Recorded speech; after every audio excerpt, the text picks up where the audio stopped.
Hey guys, we are back again with our partners over at Fanatics Sportsbook and talking fan cash. Most sportsbooks, well, their rewards are just fluff, but fan cash is the ultimate sports currency. When you bet with Fanatics Sportsbook, you get up to 10% fan cash back on your wagers, win or lose. Did we mention that they are giving away millions in fan cash this year and that you can use that fan cash on anything in the Fanatics universe? Go check it out yourself and download the app today. Fanatics Sportsbook. Winning hits different here. Must be 21 or over. Gambling problem? Call 1-800-GAMBLER. Connecticut, call 888-789-7777. Massachusetts, call 800-327-5050. New York, call 877-8-HOPE-NY. Maryland, visit mdgamblinghelp.org. Not available in all states. Terms apply. See Fanatics Sportsbook app.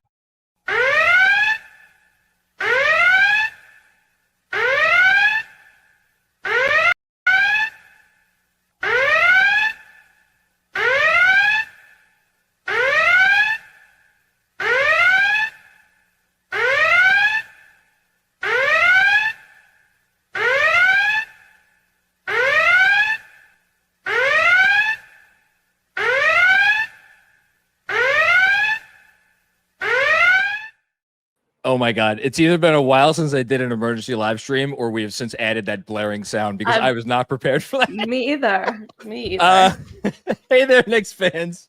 It's your boy, Jonathan Macri, here for an emergency Knicks Twitter show live stream. We're like kind of blending two things in one because, hey, when I saw this news pop over about a half an hour ago from all the Knicks beat reporters, we're going to get to how they all just magically knew that in a second. I was like, who could I shoot a text to that would literally hop on with me right this second and have a reaction and then have a reaction to the reaction? And of course I thought about my girl, Becca Chasen.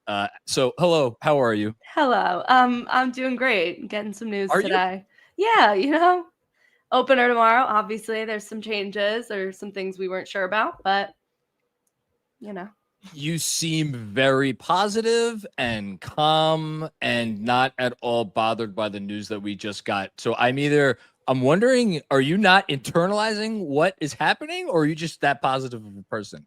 I am very positive when it comes to the Knicks, but I feel like it's something they've kind of been hinting at for a while now. Josh was maybe, and then the whole Mitch thing, the past few interviews or whatever, they've been saying he's not practicing right now, he's doing this. Obviously they never told us if he got injured or anything like that, but it seems that he maybe tweaked something and they're watching out for that. So I feel like we all saw it coming, but it never feels good to get that.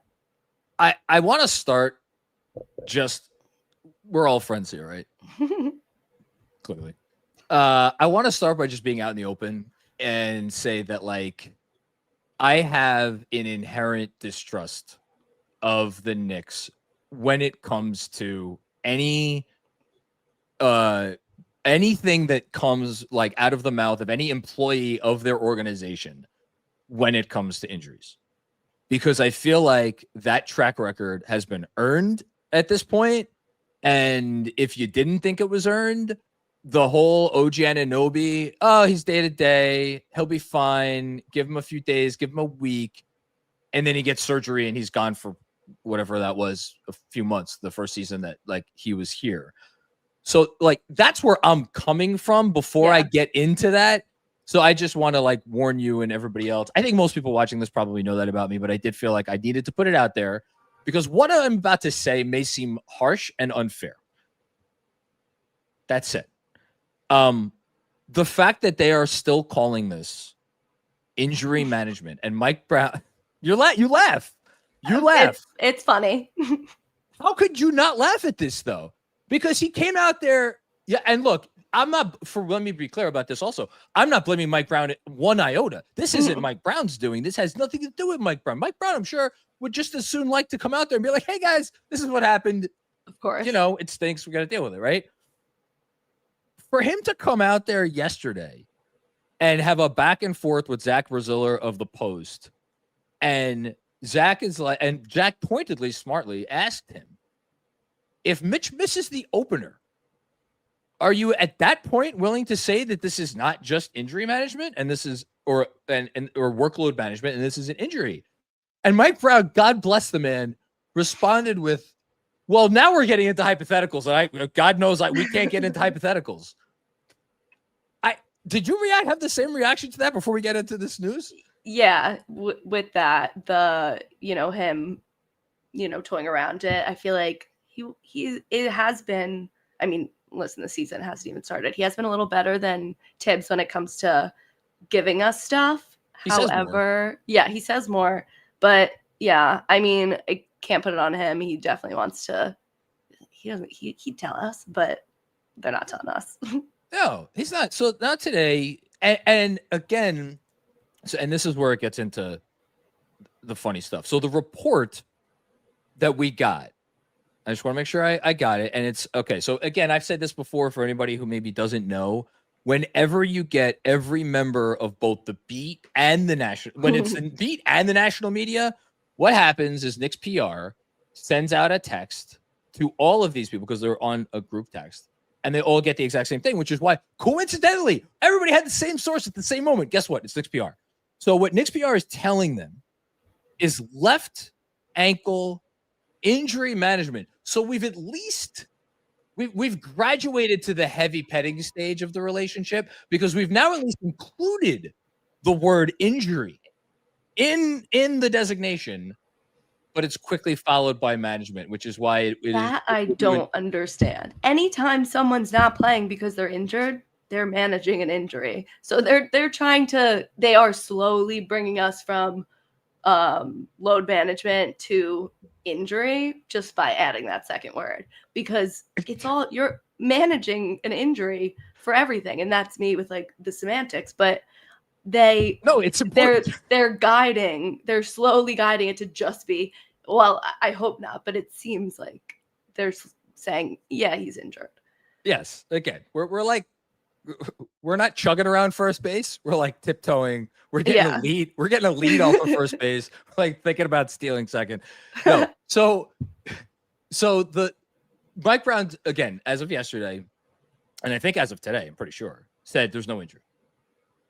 Mitchell Robinson goes out there. He makes the trip to Abu Dhabi, which is halfway across the world. And I don't know if you remember this.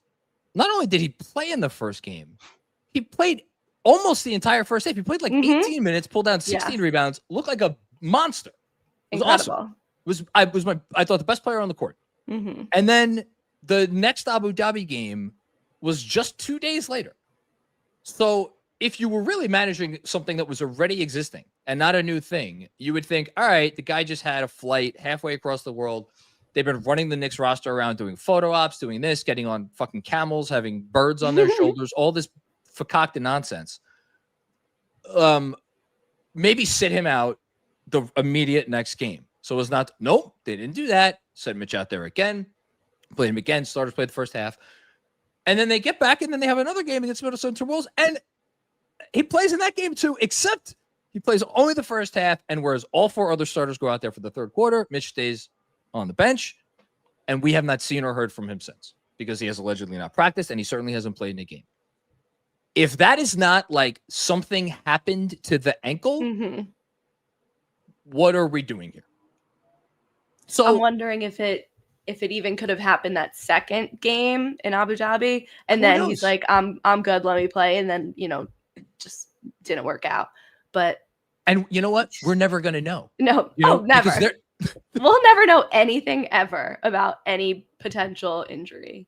Nothing. No, they're not going to tell us. And look, that's their right to do so. And I do want to be clear because I know there's a subset of Knicks fans out there who say it is potentially advantageous for a team to do this. Like, again, referencing the OG thing, it's not a coincidence, obviously, that the news of the surgery came out after literally the night of the trade deadline, after the deadline passed. Like, the Knicks, who knows? Maybe they're making calls around the league, inquiring about centers. And so, but like, no one's stupid. Everybody knows what's up.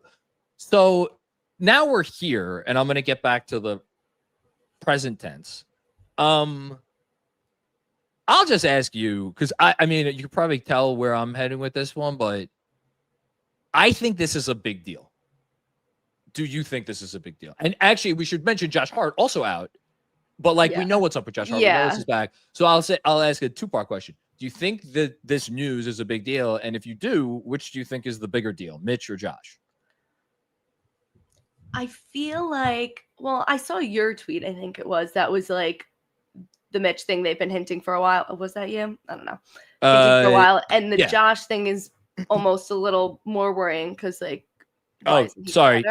New news. Official injury report for opening night. We should also say Karl-Anthony Towns questionable, right quad strain, and OG Anunoby probable left ankle sprain. Okay, well, they're playing. No way they don't play. I mean, no, they're playing. You sound. I mean, OG probable.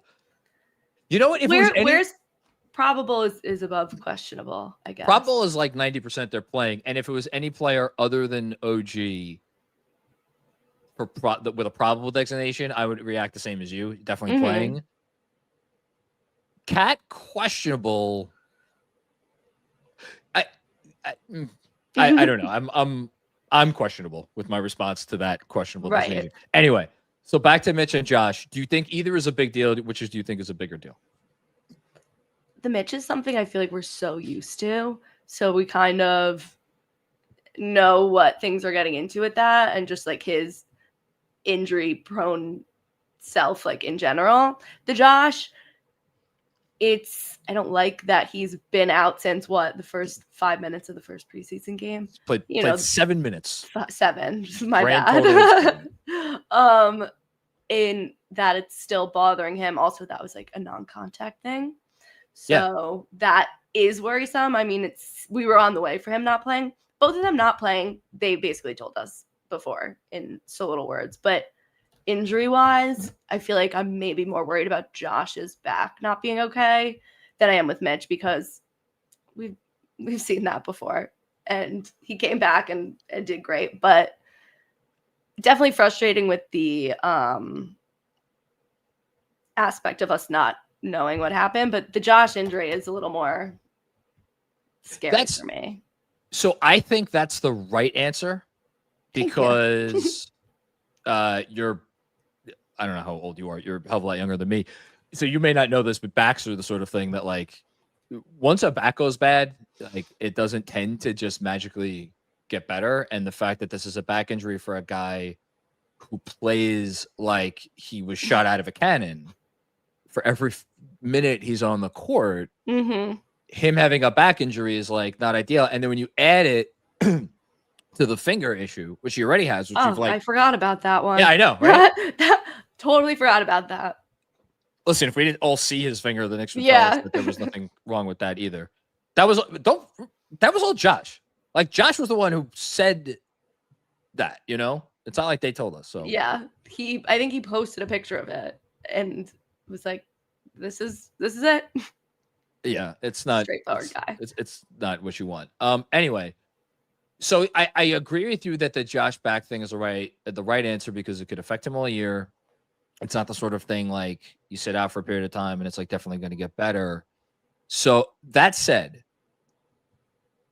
I am reacting far more harshly to the Mitch thing for two reasons. One, I think Josh Hart is like superhuman in terms of his ability to stomach pain. And I believe in his ability to still go out there and impact winning. And I understand I'm saying that where there's a subsection of the fan base who thought when he was healthy last year, he wasn't impacting winning. I would politely disagree with that. But I think Josh could still help the team. And maybe if he could only help the team in like a 20-minute a night role for like the rest of the season, and then maybe they evaluate other options.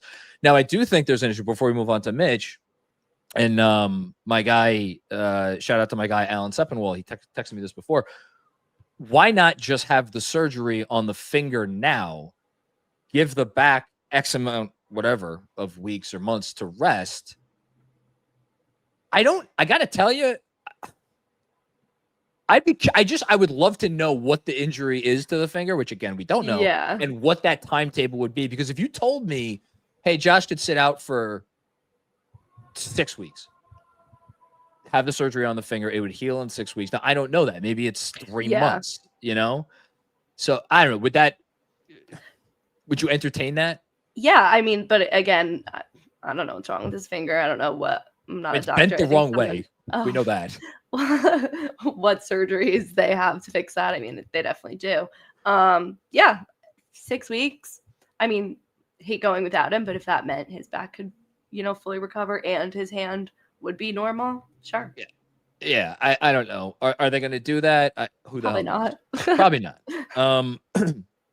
Because like, and again, the stuff where all of this kind of runs into each other, because like Alan Hahn came on the show, whatever it was, a couple days ago, last week, and it was like, I think home court's really important. I think it's really important they get the 1 seed.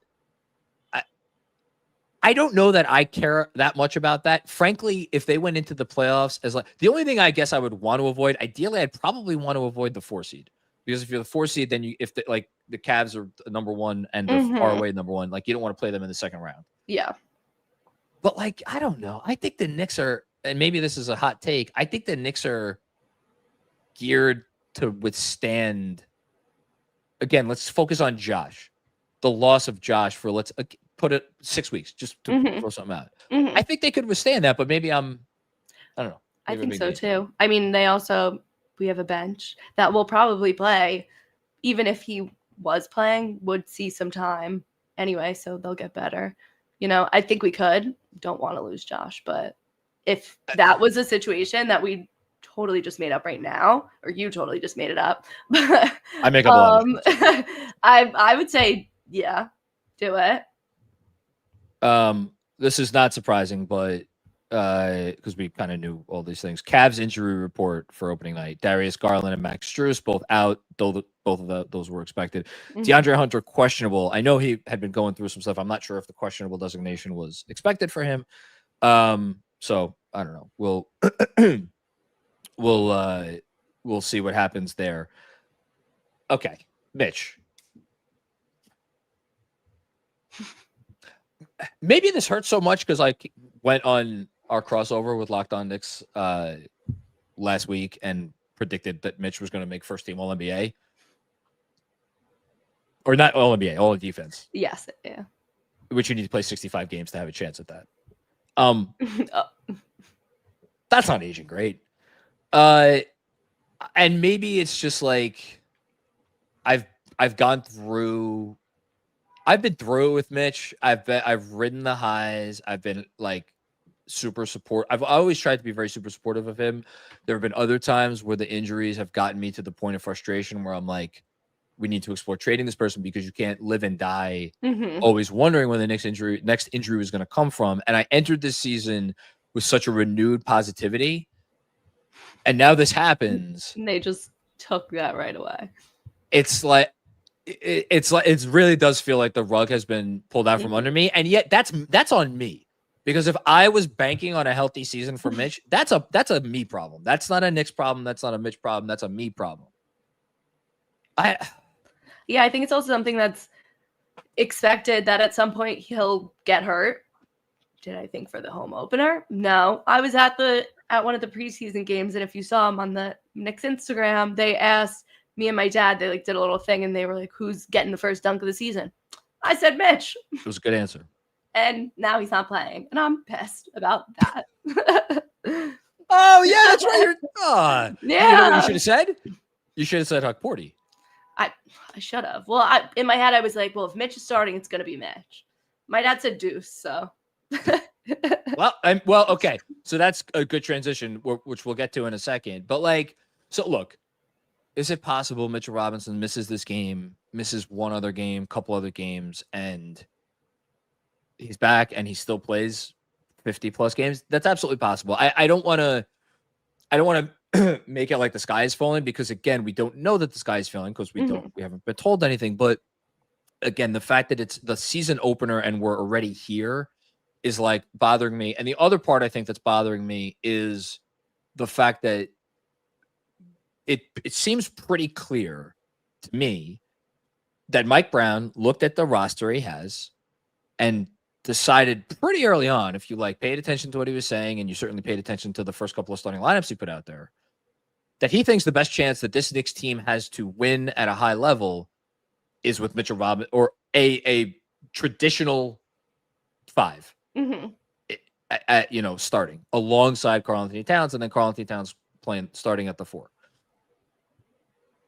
Like, if we're already starting the season off with this level of uncertainty, what does that mean for the beginning of a new coach's, era with this team that also, by the way, has the pressure on it of the highest championship expectations in 30 plus years? And I'm trying to put myself in Mike Brown's shoes. Like, do I ditch the plan and go a completely different direction? Like, a lot of people out there, I saw Benji Ritholtz already tweeted about it. Start Deuce. Like, do I do that, or am I going with Huck Porty and I'm still sticking with this is how I believe this team is configured to win? I'm going to stick with it. I'm just wondering what's probably going through his brain right now, and that's what I like. Much. I'm excited to find out. We'll find out right before tip off. I make a prediction right now. I literally just put out a tweet when the news came out with that. It's called like the kombucha meme where they it's like Mitch. Did you see it? It was like Mitch in. Oh, this is going to be. Wait, hold on. We have to get this. Should be a sponsored segment. Rebecca teaches Jonathan about things that young people find amusing and see on Twitter. Hold on. I'm going to go look at your Twitter account right now, but continue. It's a meme. So I know what a meme is. Thank you. I'm inclined for my own personal self to say Huck Porty in would be cool to see, but I'd also like Deuce there. I mean, it would be based on what. Wait, this is this person making the sour face and then the face. It's the kombucha meme. What does that have to do with kombucha? She tasted. Well, there's an actual video, and she tasted the kombucha, and at first was like, ew, and then was like, Oh, it's like you on just can't second see it in bite. that, but that's what it's called. Oh, okay. There's a backstory. I like this segment idea already. That's. So I'm to recap what I just said. I'm inclined to say Huck Porty in because I love him, but I also love Deuce. I love everyone, but if he sticks with his true 5 mentality, I'd like to see Huck in there. You know what? I'm not married to either. I think. Also, I'm no coach. I'm not here to say what I think should happen, but don't tell that to Knicks Twitter. They can be. You know what? They can be coaches. Here's the thing: if Josh is out and Mitch is out, which they both are, it doesn't really matter. I won't say it doesn't matter who starts. It does matter who starts, but I would certainly guess that we're going to get a decent amount of time, regardless of if Deuce starts or not, of Deuce with the other 4 stars. Definitely. I'll be interested to see his rotations as well. I think he starts like Porty, and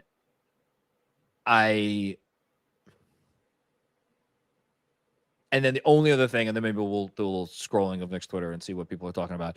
I would be surprised if we did not hear the faintest whispers that the Knicks are looking or have looked and are kicking the tires around the league for a trade for a big man. And I want to say that I am excited about Huck Porty. Talked to Monica last week, sent out a thing on social about her talking about Huck Porty and training with Jalen Brunson and how she's super high on his potential this year. I'm all for that. We're also talking about a guy who was the 55th or whatever pick in last year's draft. Now, granted, he fell that far in part because of his own injury concerns. So he's I think has more talent than that draft slot. Still, though, it's I don't know. I get it. And he is young. I forget how young he is too. He was a rookie last year. In my head there. Okay. All right. Let's go with some takes. I apologize. I would usually have these up on the screen, but you're gonna have to deal with me reading them. So I mentioned Benji. Benji said, bad, no two ways about it, but may force a Knicks coach to start the lineup we've all been clamoring for. I should ask you, have you been clamoring for the Deuce starting five, or was that not your cup of tea? I like it. I'd see it. I know a lot of I don't know if I should say a lot, but I did see a lot of talk about wanting that to happen. I saw someone, I don't know who it was, but they were like, "You're all crazy for that." But I don't know. I see it. I see it happening. But I do, that one tweet of someone being like, "You're all insane," sticks out to me for some reason. I wish I knew who it was. Listen, there's a lot of people out there who think I'm totally insane. Sure. I see my man CP, who I just did a crossover with, say we want to make sure both are 100% comfortable to give it a go. If the stakes were higher, they'd most likely play, but the Knicks are being cautious.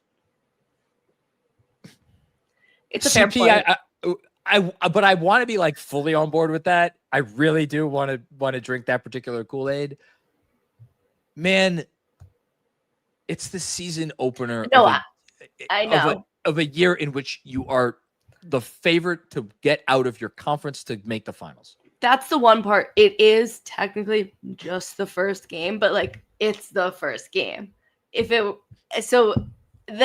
so early. Obviously, it's literally the first game, but because it's the season opener, it's just so much bigger. Like if it was the second game, I feel like obviously everyone would freak out, but just like it being the season opener makes it a lot bigger than, not that it is bigger than it is, but bigger than like it would normally be in an early season game. I guess I just am wondering, like, okay, great. It's not a playoff game. We understand that. It is a game against the team that you're probably going to be competing against for home court if you have designs on that sort of outcome. Mm-hmm.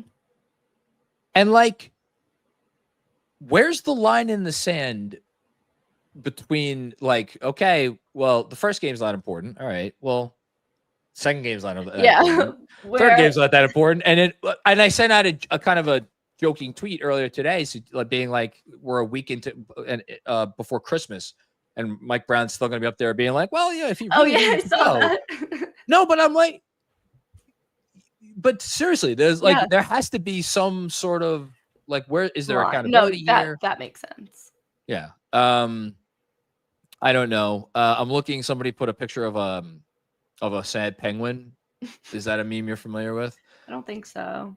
Oh, this is a good one. This is from Lindor's season. Why would Tibbs do this?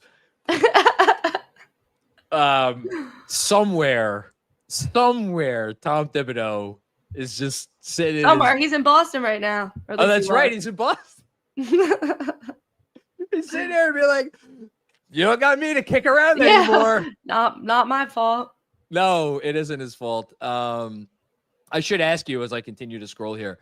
What was your reaction to seeing him chilling with the Celtics? Disgust. I mean, well, I think someone said, I don't remember who it was on the Celtics. I mean, like, I get it, whatever, but aspirin like, or something. As a, I don't know, like once a neck, always a neck. Like, don't do that. But whatever. Somebody, I don't remember who on the Celtics, said that he was like telling them about how we like beat the Celtics in the playoffs, which, okay, you know, he's out there doing, I don't know what he's going around for. He needs something to do now that he's not coach, but we're playing them on Friday. Like it's a little close for comfort. Yeah. Both to playing them in the playoffs and playing them now. So I don't like it, but I guess Tibbs got to do what he got to do. I think he's really been getting around the league. Oh, he is single. I don't know if you know this. So he's married to basketball, and basketball has no eyes, so it doesn't know if you're screwing around behind its back. True. Yeah, we are playing them on Friday. That's a good point. I don't know. It just makes it very clear that the circumstances with which Thibodeau was dismissed were perhaps not pleasing to him. Yes. I'm seeing this. So this has nothing to do with the Knicks injury report, but it does seem particularly relevant. And it is a tweet from about a half hour ago from Derek Bodner, who covers the Sixers, saying Joel Embiid is not listed on the Sixers injury report for tomorrow's season opener against the Boston Celtics. I should say, and this was my fault for not saying this at the top of the show, the ankle that the Knicks are listing, or they're not listing, or whatever they are listing, I guess now. But like, it's the same ankle that has been injured a couple times, and that Joel Embiid is responsible for injuring in the playoffs 2 years ago. I just want to say, fuck Joel Embiid. Mm-hmm. I hate that man. Wait, did you say he's not on the injury report? He's not on. So Joel Embiid is suiting up for the season opener for the Sixers, and Mitchell Robinson is missing the season opener for the Knicks because of a fucking injury that is Joel Embiid's fault. Again, fuck him all of eternity. Wow, that pisses me off. As it should. That should piss everybody off. I don't like that. He's playing.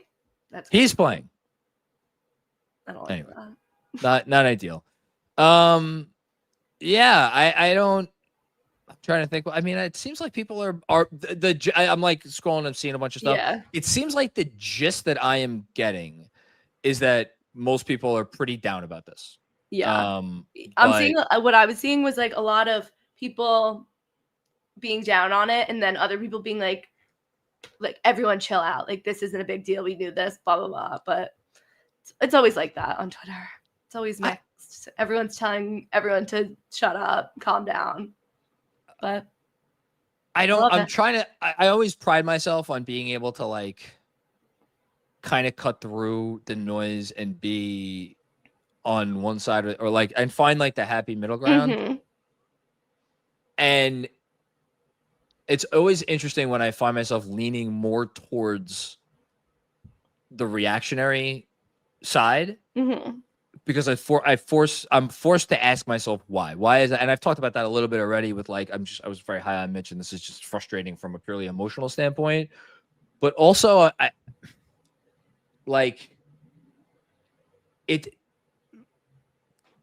not that they needed everything to go right this season. They did not need everything to go right this season. They're talented. It's a long year. It's like, just get to the playoffs healthy. That's the key. But there's like so much built up towards this season and the excitement level for this season. Like, best chance to make the finals since 1994, arguably best chance to win a championship since at least 1994. Sort of like, it's just, you know what it feels like? It feels like someone let the air out of the balloon, I think is the best way I could describe it. Yeah.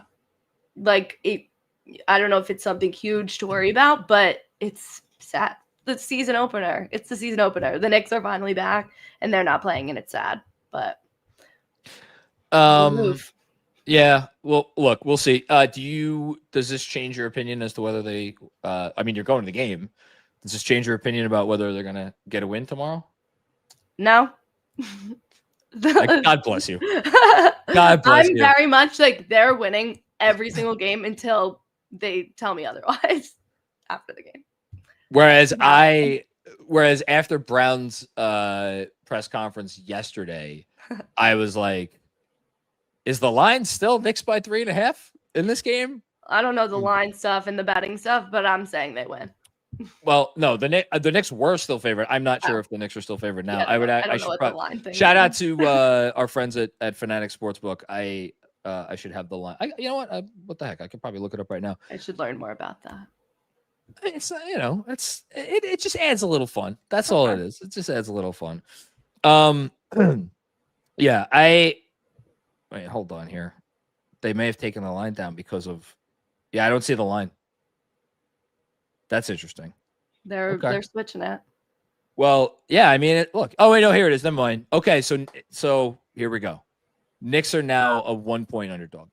Cavs favored by 1 per Fanatic Sportsbook.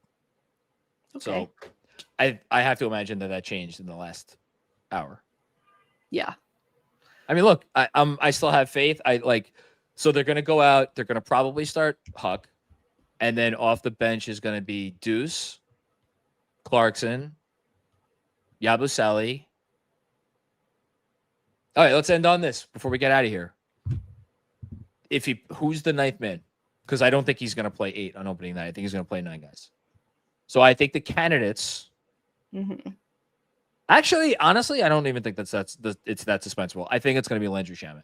Oh yeah, I was like trying to run through in my head everyone.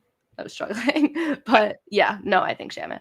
I think it's going to be Shamet, and I think, and this will go against what I've been saying for much of the last several weeks, which is that they don't have time to play 10 guys. I think if you take 2 regular pieces out of the rotation and you input a guy like Hukporty, who like maybe he starts but only plays 18 minutes or something, I think actually now it's more likely that we see a 10th guy. And I would not be surprised if we got, maybe it's for 3 minutes in the first half, but I would not be surprised if we got Tyler Kolek.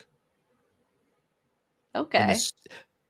If we get Kolek and Hukporty in the season opener, It'd be crazy. I'm not sure I would know what we would do. All right. Before we get out of here, Rebecca, we got a couple super chats. What's that?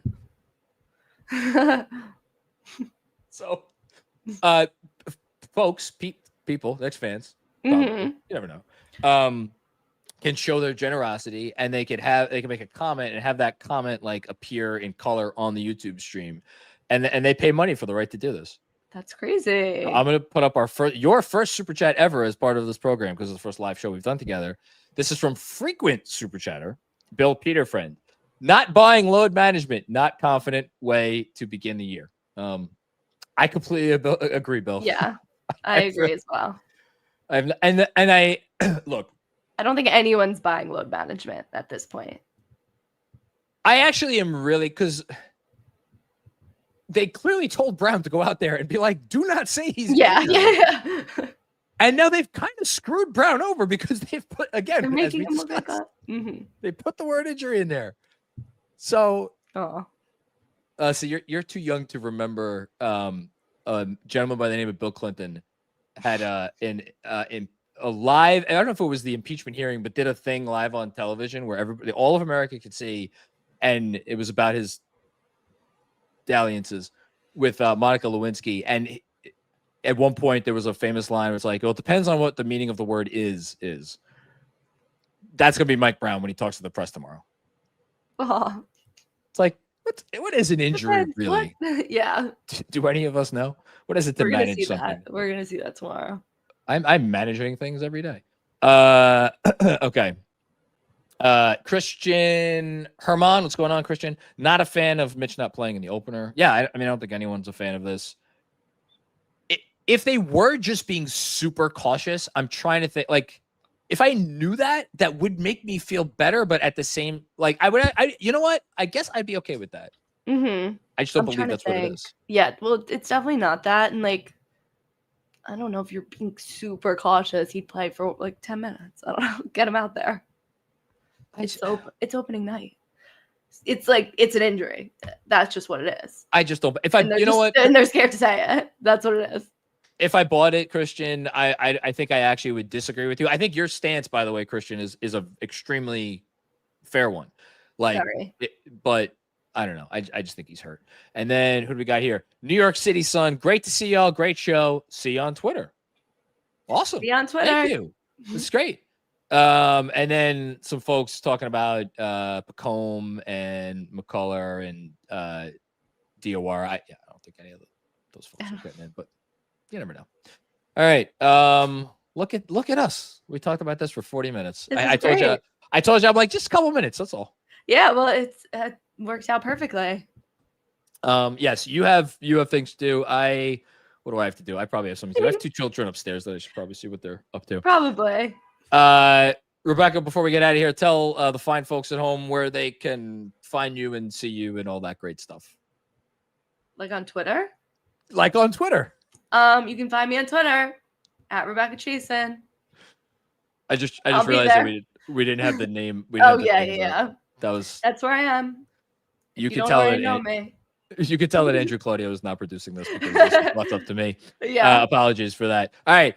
Everybody out there, thanks for joining us for the first, maybe the last, hopefully not the last, or maybe hopefully the last. I don't know.